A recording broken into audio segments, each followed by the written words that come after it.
Hello everybody, welcome back to the Pokemon TCG Regional Championships in Bremen. We're back and ready to head into round 13. Yeah, so we had a little interlude there to bring you the seniors finals, but we're now into the win and in stage for these Masters for top 8. This is where you can start locking up, ID the last round, go get a little bit of food before top 8 starts. A very crucial moment for a lot of players here, all to play for, really high pressure. So I imagine they are all really feeling it now on day 2. Yeah, so we'll bring you Simone, Soldo. I believe we had them on stream yesterday, and Tatsumi, Hiratsuka. And this matchup will be a thing that I don't think I've had on stream so far this weekend. I don't know if anyone else has seen it, but we've had the RCS Malamar for Simone, which we did see, against Mew, which is kind of the matchup that Mew wants to see the least. Yes, Simone definitely has built their deck very specifically to counter Mew. So we'll see how it does. Now it does have the Jolteon engine in, so obviously that doesn't do much against Mew. So seeing one of the prizes is not too bad for this one. But Tatsumi's prizes aren't great. They're not awful, but the Oricorio can make a difference. Yep. 1 Genesect. They're limited to 3 power tablets maximum in this game until that's drawn, and 1 Sparkle for acceleration. But they did just hit the double VIP pass to get started. The board will basically be right. Okay, cool. We're ready to roll for the rest of this game. Tatsumi will struggle to take the KOs on these Malamar VMAXs with that extra power tablet not available, but also needs to be wary of, even with the Oricorio plate, weakness is a factor. And that will really hurt their chances of winning in this matchup. As we'll see, the Meloetta, a key card even in these sort of unfavored matchups for Mew, because it skews that prize trade. Having a strong single prizer to work with your 3 prize VMAX is a huge ability combination to have. We're definitely going to see some very clever psychic leaping in this game to try and keep those Mews out of the way of Malamar's reach. Yeah. Basically want to be more or less a Meloetta deck for this game if you can. Tatsumi, like, some players have actually gone for higher counts, right? Tatsumi is not necessarily one of them. I've got to find it. Just the 2 Meloetta. There's no Deoxys or anything like that as an extra option. So it is somewhat more difficult to do, but they're going to need to try and keep a Meloetta on the bench and maybe use the Mews to copy the Meloettas, but then they just get KO'd by a Malamar, and you feel bad. Absolutely, and maybe we'll see some Genesects inactive and some clever pivoting instead to prevent any serious knockouts. So, good first turn. Not incredible first turn, but honestly, this is more or less how you draw this up for Mew. Get a few cards drawn, stick a Genesect. But really slow start for Simone, except for the fact that there's a part of the pick and play and a Genesect stuck in the active, so he's kind of fine. Yeah, it's a weird one. Getting Genesect with this awkward retreat cost stuck in the active can always be great against Mew. And Simone's doing the right thing. They're trying to slow the Mew deck down, because Mew is such a fast-paced deck. And Tatsumi didn't have much choice but to attach an energy and pass there. Yep. They cannot use Fusion Strike System to draw more cards. Genesect firmly stuck in the active. They don't want to commit any energy to that Genesect to hard retreat it, because they're still setting up their main attackers. So it almost gives them a chance to set up, but also they physically can't get out of the active right now. No, and Tatsumi isn't playing a huge number of outs. Does have the Pumpkaboo, so like there's at least a searchable out, but there's only the 3 Rose Tower as the counter stadium. So without ways of searching those, it becomes really difficult to kind of set this up and try and move this Genesect anytime soon. At which point, Simone's slowish start could already be enough to lock down this game. And even just having the Bidoof on the bench already, it doesn't matter that Simone's having to go a little bit slower at this stage, because they're not worried about Tatsumi coming in with any hard-hitting attacks yet. We've got the barrel finally, so now Simone has consistent card draw, and Tatsumi has none. Yep. And we also see the memory capsule on the Malamar. This is actually, I think, one of the best decks for exploiting memory capsule's actual text, not just it makes Jolteon work. Yeah. The fact that you have the drag off attack to force switches and like do little pokes around the board can make it really, really good, because you can just basically now keep switching back and forth between these two Genesects, weaken them up, and then just kind of finish them off later on when need be.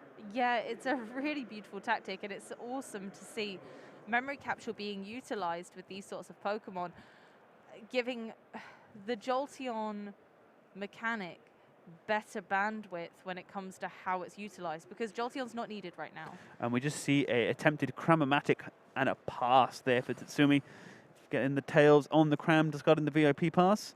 As Pumpkaboo is already in hand for Simone.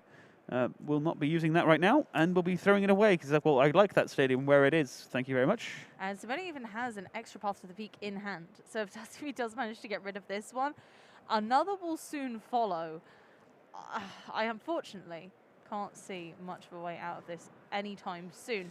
It doesn't mean there can't be a quick comeback. When Mew gets rolling, there's no stopping it. No, exactly. And I think that's kind of the plan here is, look, we had to get this start down and finished before Mew can get out. Because as soon as Mew gets out, it is scary. It hits like a bus. It's just going to run over things while it can. Yeah. You have to keep it kind of all slowed down and gummed up. And as we're just going to go, right, cool, I'm going to poke the other Genesect now, please. Yeah, and that's one of the key tactics about Mew, is slowing it down to a pace where they can't get rolling. And really, you're preventing them from playing at this stage. It's essentially as close to control in this format that we've got. Yep. As we see Ultra Ball now going to get the Pumpkaboo. But this is the searchable out for the stadium gone. And basically gives Tatsumi one turn. We know that the other one is in Simone's hand. Maybe they can find if Tatsumi is playing Marnie's. I'm just double checking. I don't think they are even playing Marnie, so that's going to stick in hand too. So it does mean that they basically get one turn of these abilities to draw as many cards as they can, get as set up as possible. As we see Fusion Strike system for 4 cards on the first attempt. Pumpkaboo is a really interesting tech card because it clogs the bench, and Mew already struggles for bench space in a lot of matchups. So although it puts in the work because it is a searchable stadium removal, and now there's a little Pumpkaboo on the bench that Tatsumi can't do much about. They cannot play another Genesect, so they're only going to be limited to 2 Fusion Strike system a turn when they can do it. Yeah, I'm just going through this. This is a big old Mew with the choice belt.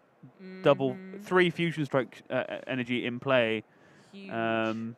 Like, there is a good chance that this could take this KO, as we see a heads flip on the Cram-O-Matic, discarded one of the power tablets. So they need to bring that Genesect back down to let Mew do its thing. Going through Cram-O-Matic, one of the more powerful coin flip cards we've seen, does balance its strength with the inconsistency of it working. And we see the cut. And now in comes that Mew. And this is a big ol' Mew. And huge Mew, but they did discard power tablets earlier, but I don't think they need them, particularly because they're not going to be doing... You're not threatening the one-hit KO without a lot of power tablets, so here you just have to go, okay, fine, 240. We needed multiple power tabs to be able to pull this off. And with the limited draw power of only having 2 Fusion Strike system, it wasn't really going to be possible. And I'm sure Tatsumi knows that with 1 power tablet in the prize cards, it's probably not going to happen, at very least in early game. Yeah, okay, so now get some cards from the V-Star ability before we lock up the abilities again. One of the cool little combinations you can do is, because you get to choose when you play your stadium, you can guarantee your search first, and then you can do things. And this is such a good turn. We're going to take a KO on the VMAX this turn, and disrupt the hand, and put one at the bottom of the deck from the Malamar. There's a lot of things happening. That's the nice thing about the Malamar as well. Its secondary effect on the attack is really strong. You can look at your opponent's hand and choose a card to put to the bottom of their deck. And not only have you knocked out a 3 prize card stacked Mew with lots of energy and a choice belt, you've also prevented your opponent from possibly doing what they want to on their turn. Yeah, and I really like the choice of putting the Fog Crystal on the bottom because that prevents the one-off psychic energy that Tatsumi plays being just picked up.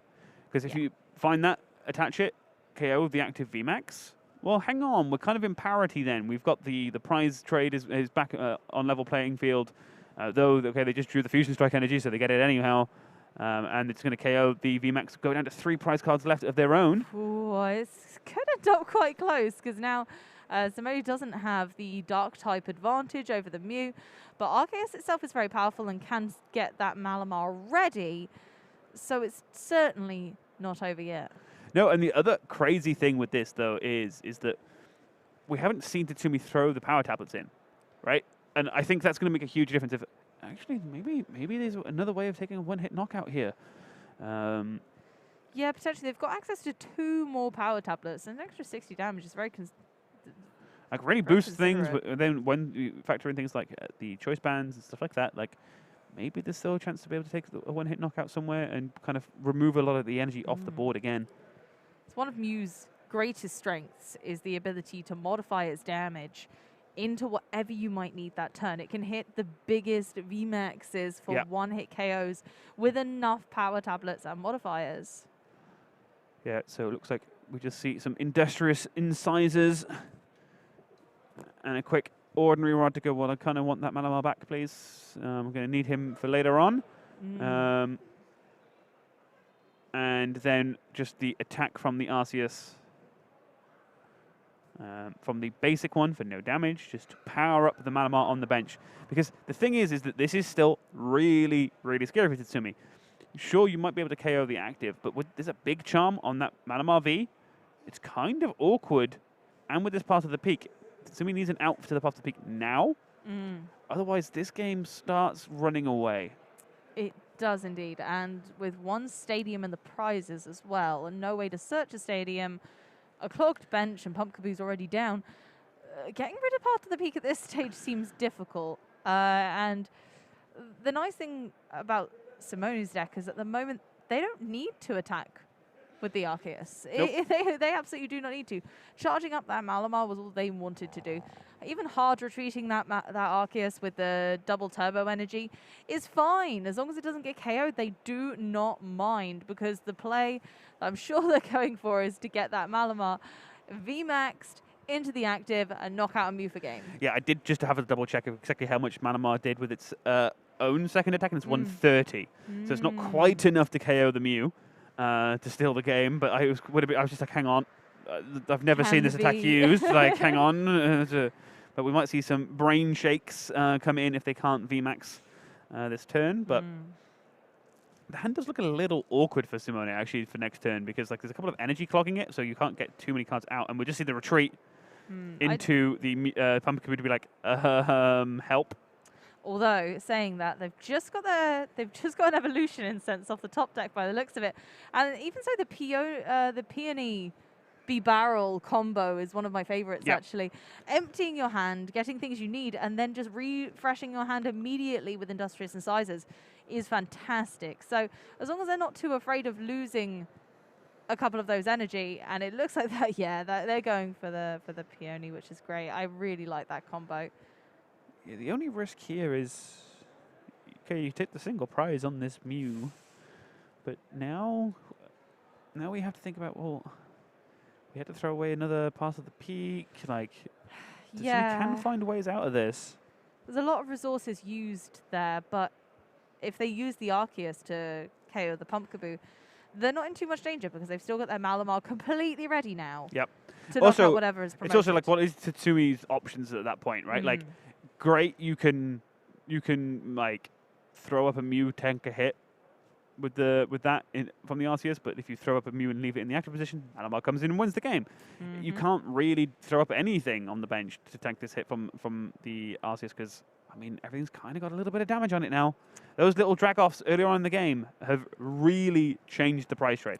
Really paid off, and Simone only needs, like, theoretically, a boss's orders to either the Genesect or the Mew as well, and they could KO with Arceus. Yeah. They don't need Malamar to win this right now because they've only got 2 prize cards left, whereas Tatsumi needs to take all 3 prize cards, so they'll be gunning for that Malamar VMAX.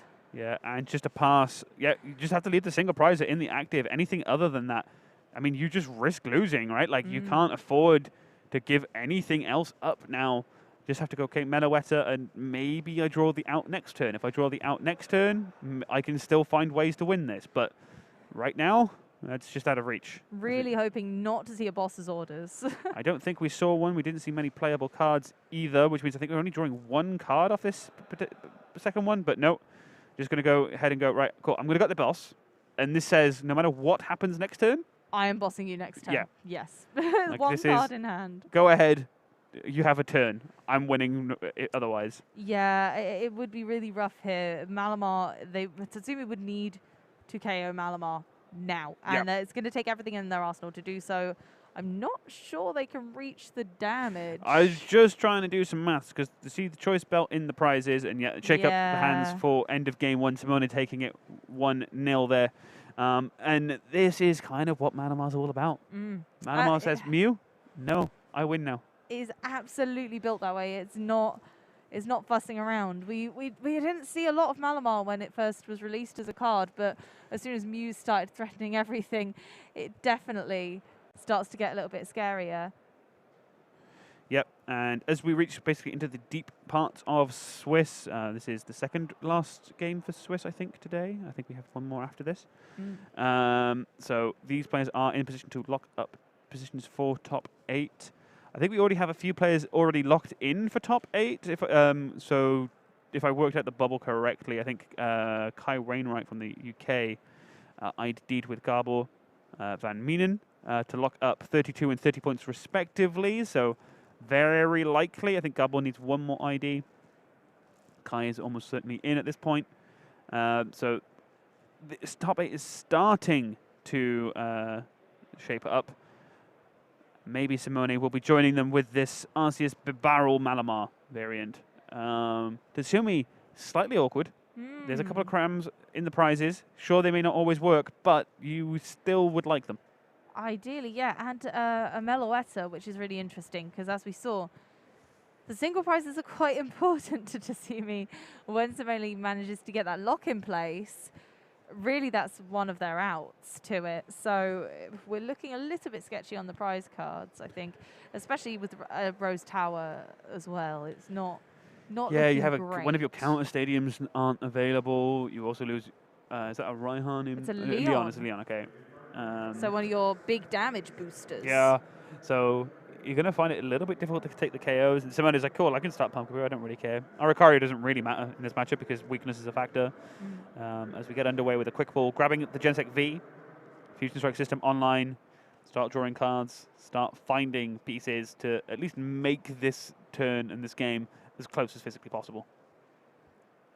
Neither player have had an ideal start, though, so maybe this will just be a slow start for both of them. Pumpkaboo is not what you want to see in that active spot before you've even started, because Pumpkaboo doesn't do anything once it's in play. It is a small liability. Yeah, it's not as good as like the old options we had for this, which would discard themselves, like and free up the bench spot. Now Pumpkaboo has to sit there and you're like, well, thanks guys, you're real helpful with that stadium, but can you just like make some space, please? Can you leave now, please? Yeah. So if you've done your job, that's enough. But no, Pumpkaboo likes to stick around and crash the party. I mean, I guess someone has to, right? So we'll see. It looks like an early Ultra Ball for Simone. Go grab probably an Arceus. I think there was also an extra attach in hand, so we can start setting up, powering up attackers. Early on, you don't mind the first Arceus getting KO'd because they still have to go through Malamars. Malamars are fairly tanky and really scary if you're a Mew. Yeah, indeed. But the Arceus, especially if you've had a slightly slow start, is definitely a good way of accelerating all of that. So I don't think they need to be too worried quite yet. Exactly. So we now see the Eevee hit the bench. or just to have an extra attacker, an extra thing to promote if you feel the need to, as we see the boss's orders. And now from here, Tatsumi's going, right, I need to find my switch out. We see a power tab. And at this point, we're drawing 4 cards. Do we see the switch out and a way of attacking with this Mew? If we do, this RCS piece is gone. And the slow start is this time on Simone's side of the board. Ooh, okay. Possibly going in for another Genesect here so they can keep drawing more cards, because it doesn't look like they got what they wanted out of that. Yeah, that quick ball was quite telling. Interesting that they didn't go for the Ultra Ball. That tells us that at least one of the other cards in this hand is playable as is. Otherwise, they would have Ultra Ball to this to thin more cards out. Absolutely. So there's something in there they want to keep hold of. We don't know what it is yet. But it might be one of their stadiums, because if they're going to struggle for outs to Path to the Peak, they really want to be keeping those in hand. Okay, it was the Mute and the Energy. Perfect. So actually 2 playable cards in there. And now we'll see the second Fusion Strike system for the full effect of 6 at maximum strength. Grammatic is super helpful in this situation, because they can hopefully go in for whatever they want if they get the heads on that coin flip. But again, it's telling that it's not in hand already, but they do get their heads. Okay, so they now go grab switch, not the escape rope. Can just switch, take the KO with the Mew. Yeah, escape rope was probably what Simone was worried about when benching that Eevee as well. Giving them an option if Tatsumi hadn't a bosses ordered and had escape roped instead, because Eevee's not the optimum play here, obviously. Yeah, and now we see the big KO from Mew. 2 prizes, and yep, Simone's like, okay, all right, it's all good. I'm favored enough in this matchup. I actually really like that aggressively early scoop, because it's like, look, I'm already favored in this matchup. I'll win game 3. It's fine. I can win game 3, and I think also with their scores, they're like 1 tie in the last few rounds is all they need. Yeah, absolutely, and it's one of those strange situations where actually letting the game go on too long just doesn't work out, because Tatsumi's deck is slower. Yep. Being Mew and having so much card draw, having so many decisions to make. So actually, yeah, exactly. This will give Simone the advantage in going into the 3rd game. This is actually a huge thing that I don't think a lot of people understand, making the switch from online play to paper game play, is really understanding when it's like, that's enough for this game. I'm just going to scoop up, save the time. We've got 50 minutes. We need to get to game 3, and we need to finish game 3. Yeah, we need to wiggle on so that we can actually play it to its conclusion. And so giving yourself the advantage of time is so valuable. So although it may have seemed like a very aggressive scoop, because it was, actually it's very tactical. Yeah.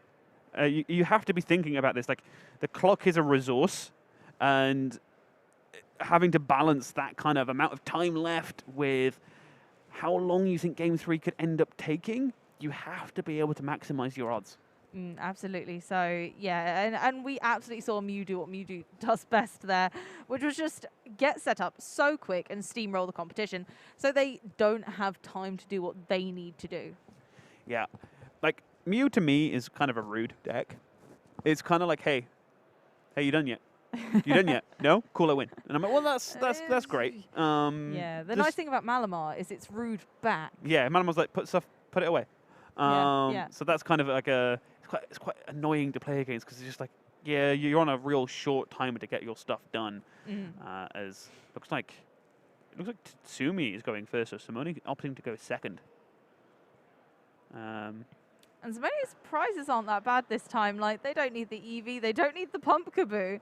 The memory capsule they could utilize, but actually, I mean, they're not too bad. Tatsumis are actually really awkward, though, because there's both switch and escape rope in there. So no switch outs. Any Genesects that get stuck in the active, well, they're stuck. They're stuck, and that's exactly what Simone played on in game 1, which was perfect for them. They really wanted to make sure that they were sticking those Genesect, and again, the memory capsule on the Malamar was so perfect for that, just being able to use drag off and switch between those 2 Genesect, and they can keep that going for longer in this one. Yeah, and I think the crazy thing here is that, like, some people, when they search their prize cards earlier, as we've seen Tatsumi definitely did there, he went through the deck a couple of times to have a little idea of what's in there.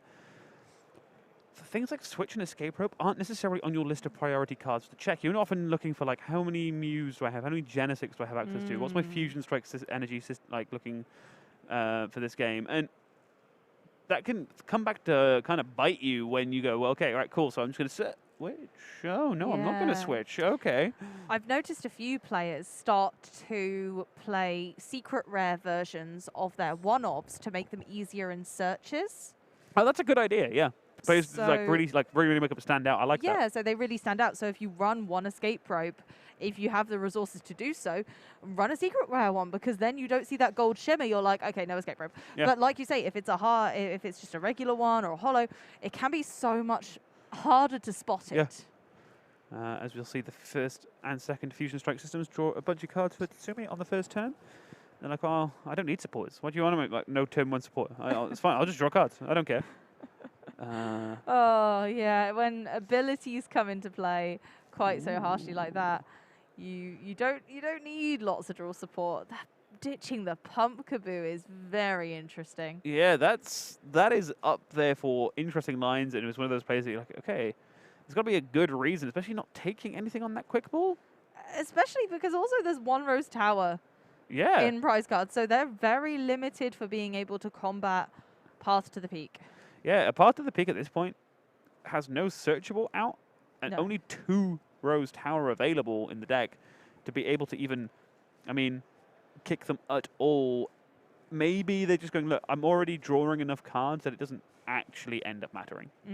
Oh, the memory capture there is quite nice, but they've got Simone's got lots of Pokemon search this turn. They've got Quick Balls, they've got an Ultra Ball in there. They can kind of start to set up, and then they've got a Peony, which they might play, or they might Starburst for something a little more effective. I think they're going to be needing to focus to get that Path to the Peak out this turn, because it really will slow that Mew down at this stage because of the lack of Pumpkaboo, which I'm hoping they've spotted. No, but what I'm trying to see is, I don't know if that's possible, because there's no draw support, right? I guess you have the Peony, but that's it. Like, there's no draw option in this hand, so it's kind of risky to try and, like, you haven't got a way of digging for anything. You just have your search. You have like a build your own bench kit, but you don't have a, but also make your own hand. You sort of do, because if you Starbirth at this point for a Path to the Peak and a B barrel, then you're setting yourself up for next turn. Path to the Peak hopefully essentially saves you. Okay, and we'll see the Peony. Wouldn't be surprised to see this basically be like an Evo Incense, because now you're given the flexibility, right? There you go. There it is. Yeah, so now you can Starbirth, Path to the Peak, and still get Isn't it Simone's first turn, so he can't evolve?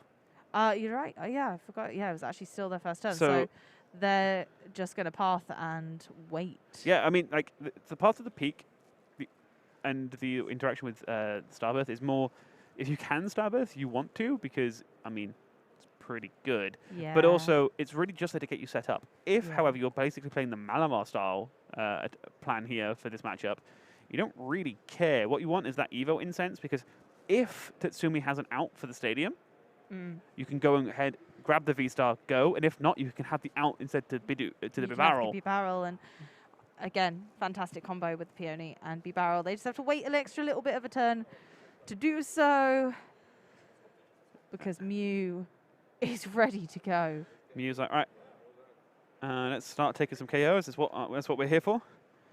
As we see the Fusion Strike energy attached to the one on the bench as well.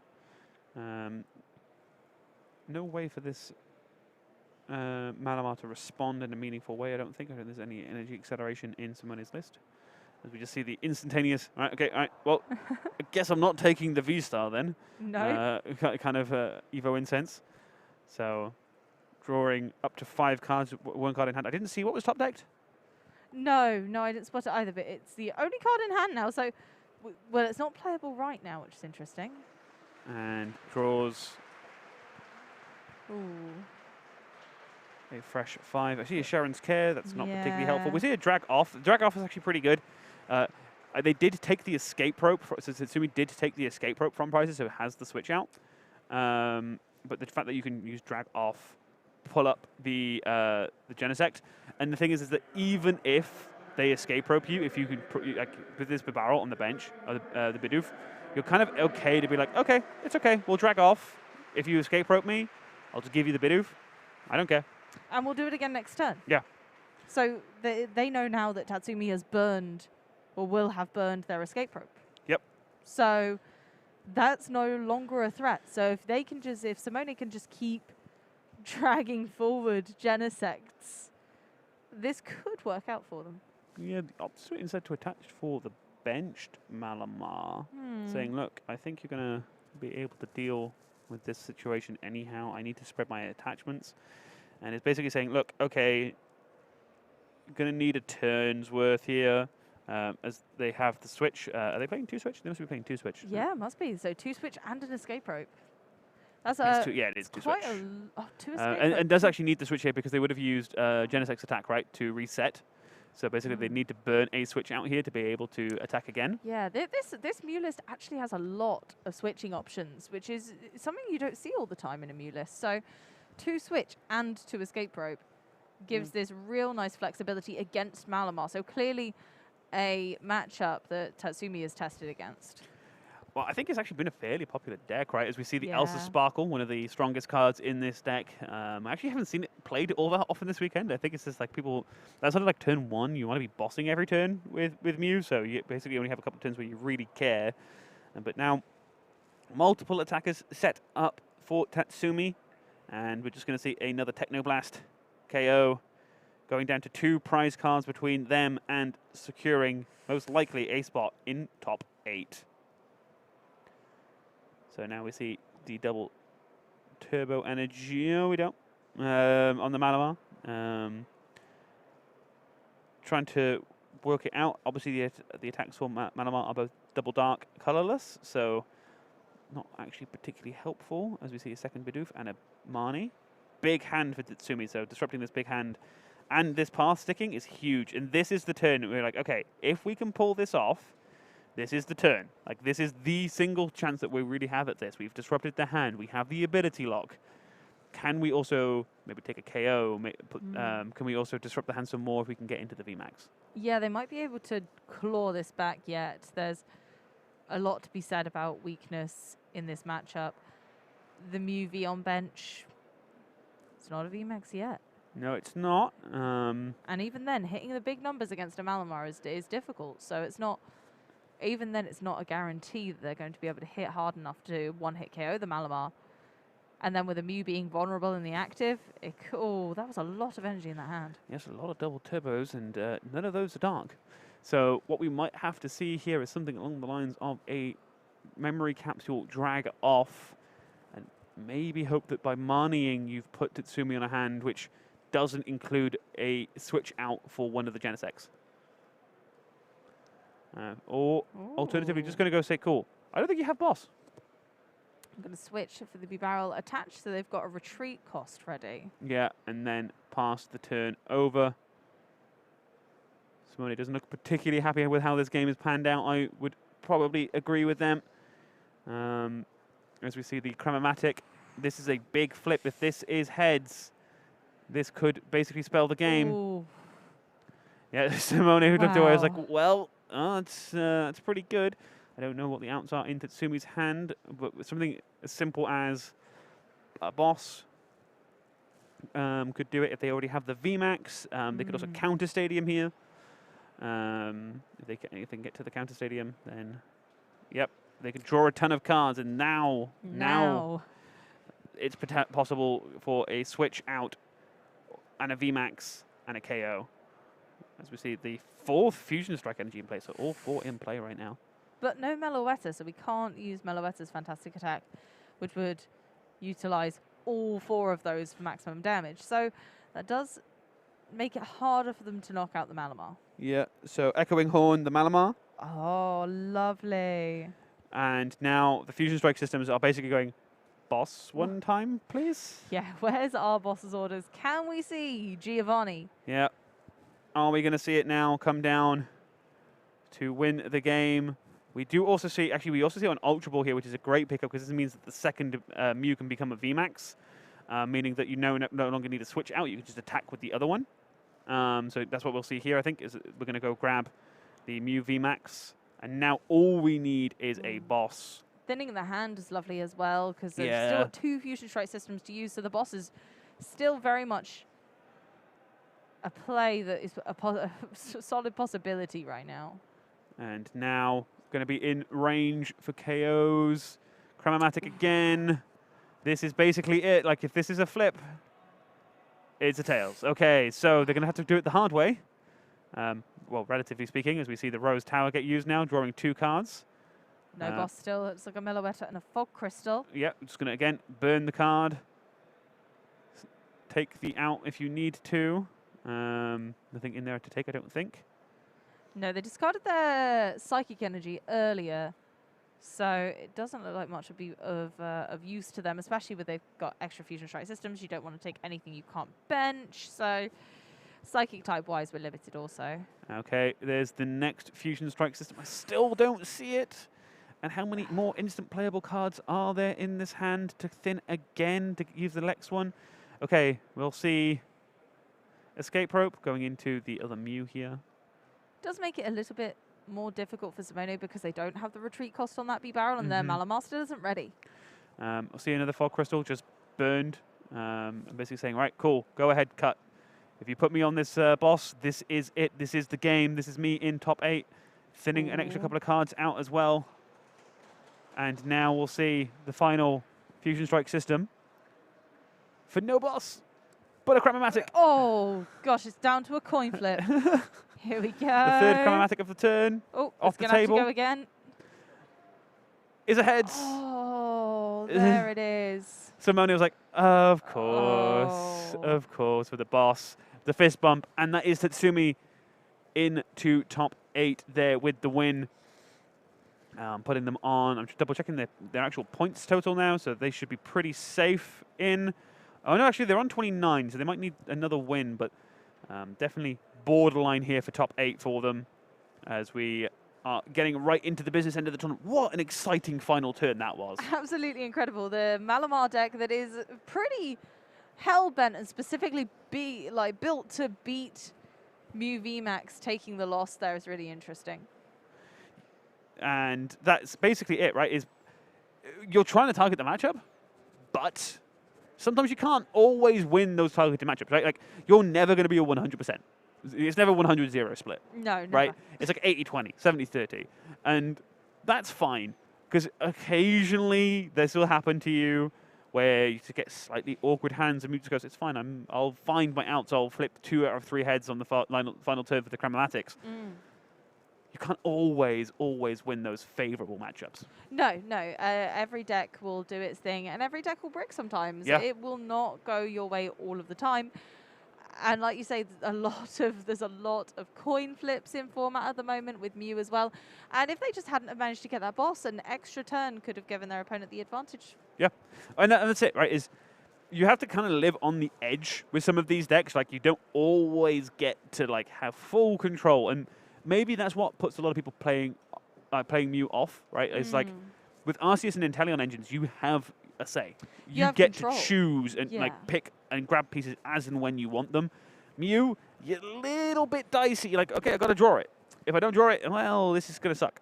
And that's why we've seen the real increase in popularity of Jolteon, right? Yeah. Because no one wants to let the Inteleon engine have that level of control in their deck. So a lot of the players are going to want to increase the consistency of their deck by comparison by lowering the consistency of their opponents. Yep, exactly. And this is what we've seen all weekend. Is we're in a format with multiple different really interesting engines. We've got the RCS Inteleon, RCS B-Barrel, Mew, Inteleon plus other stuff.